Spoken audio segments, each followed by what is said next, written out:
guys, Kyle, the Death Knight of Anime here, and pretty much even before I get into the review itself, I have to ask this very odd question to pretty much any one of my viewers who basically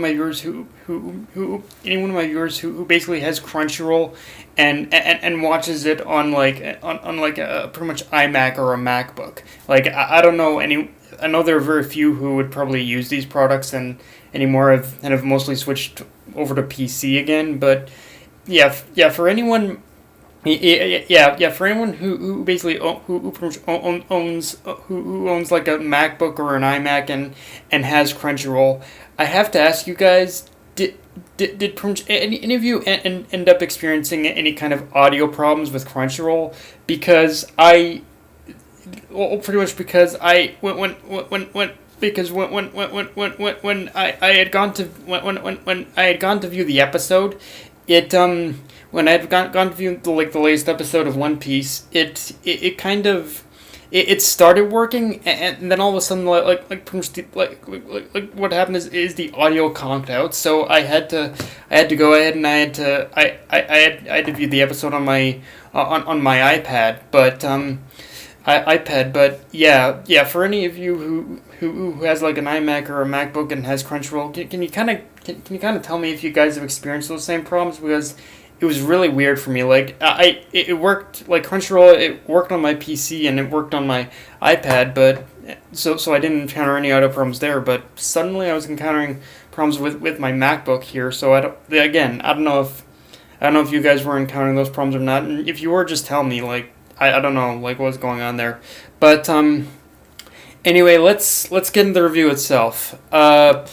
So I guess the first major thing to mention is that the cracks are slowly becoming more and more visible with I suppose you could say with whatever facade that O-Kiku is putting up. And yeah, it actually, revisiting this, it actually made me realize how she pretty much needed, how if she really wanted to keep her secret a lot better, then she needed to stay.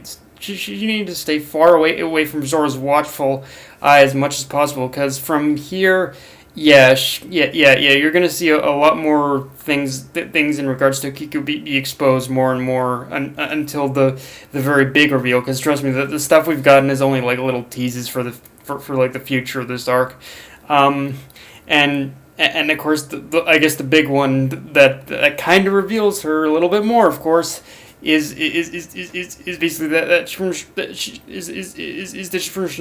the name of a criminal, of a man that hold a mention called Shuten Maru.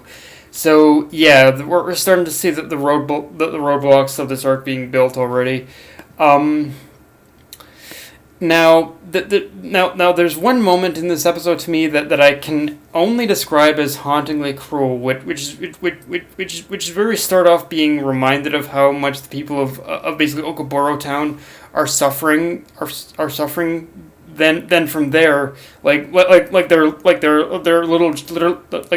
literally like, of course the adults can survive a little longer, but they're literally children who are like starving and suffering because of.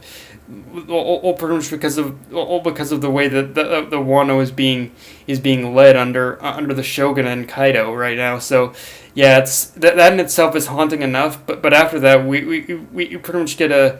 But after that, we pretty much cut to like farmers and townsfolk that like pretty much giving up their hard-earned harvest to pretty much the pleasure farm, and it's a simple transition of scenes enough, but I think I think the parallels of seeing the from dry and barren Okoboro Town and the lush and beautiful like pretty much pleasure farm, that like the parallels there, it's very simple, like showing the people of like how the people of Wano live compared to those in the flower capital. But what really clinched it for me is what really clinched is what I can only describe as frighteningly cruel, was basically when that farmer was being paid basically so little for the food he gave up.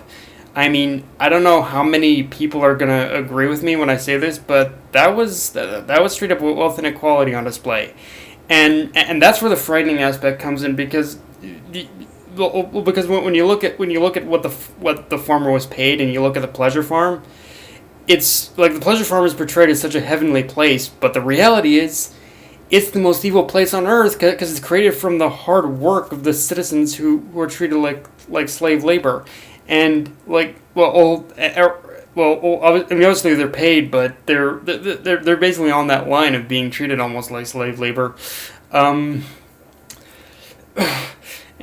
yeah, it's like it's just kind of it's insane just to get those two parallels because again it's kind of mirroring the Wano as it stands. It's pretty much it's in some ways like it's pretty much like how we've seen like pretty much from Marie Joie. Like Marie Joie on the surface is this heavenly place, but underneath is where all the slaves underground like the belly of it all. That's from where the slaves are like worked to the bone.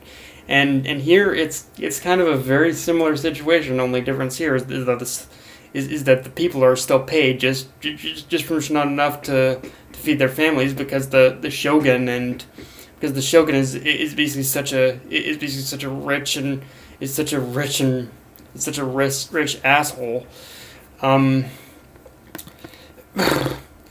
So now aside from that I think that's going to be one of the more interesting things that's going to be one of the more interesting things to explore further beyond this point is like how it's pretty much how it's basically how the other side lives. I mean, we've already kind of gotten a glimpse of it in this town, but just imagine of what it's like in like the capital where basically the shogun lives. Like that's, oh boy, that's yeah. Let's just say when we finally get introduced to Shogun Orochi, I have my own thoughts on him, but yeah, I hate his guts either way. Now, so we get introduced to a new headliner, Speed in this episode, who basically has a horse smile devil fruit, and his horse smile devil fruit powers, and I'll be honest, like at best when basically Speed was first introduced to us in the manga, I was at best creeped out by his, but I was at best a little creeped out by his introduction in the manga, but the anime here, I gotta give the anime credit. They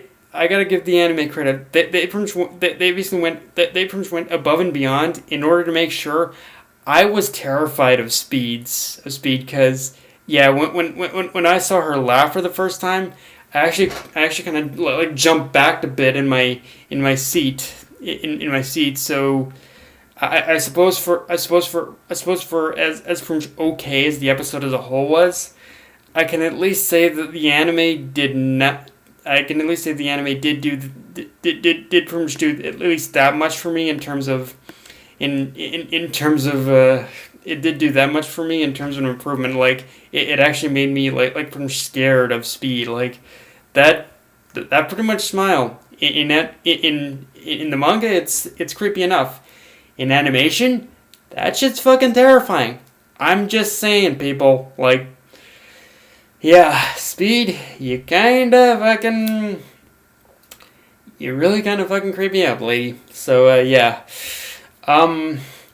Now, and yeah, let's go ahead and address the elephant in the room with this episode, which is Toei. Once again, that they definitely they pretty much drag their feet definitely quite a bit with the pacing of the episode. And honestly, for me, it's more of a thing where they extended it I don't mind if they extend it, but in this case, they extended it in all the wrong places. And because of that, I feel the next episode is, in terms of that, I feel the next episode, like the biggest thing I want to happen might not happen, which is for Toei to extend the Hold'em versus Luffy fight. And don't get me wrong, I think that they probably are going to extend the fight still, but they're probably not gonna do it in it probably still will happen, but they're probably not gonna extend it in almost the way I want them to. Like I want them to extend the actual fight, but if this episode is anything to go off of, they're probably gonna extend the episode in other areas. But well, like I said, I guess we'll just have to wait and see. But yeah, guys, that's my review. If you enjoyed the video, like, comment, subscribe. Follow me on Twitter, Facebook, and Crunchyroll. Dead Knight of Anime signing off. Later, guys.